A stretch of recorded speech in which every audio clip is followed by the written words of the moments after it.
জানালা দিয়ে স্পষ্ট দেখা যাচ্ছে তার ভাতিজা ইমনের কবরটি। কারণ আজিমুদ্দিনের মুরগির ফার্মের পাশেই সেই কবরস্থান, আর সেই কবরস্থানেই ইমনকে কবর দেওয়া হয়েছে।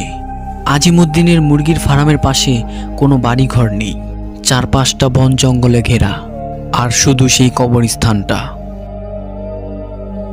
বুঝতেই পারছেন আজিমুদ্দিন কতটা সাহসী মানুষ। সাহসী না হলে এরকম জায়গায় কেউ রাতের বেলা মুরগির ফার্ম পাহারা দিত না।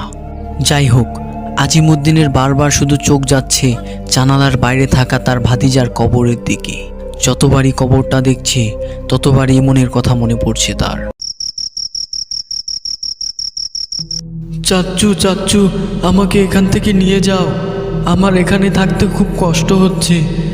আমার এখানে একা একা থাকতে খুব ভয় লাগছে। আমাকে তোমাদের সাথে বাসায় নিয়ে যাও।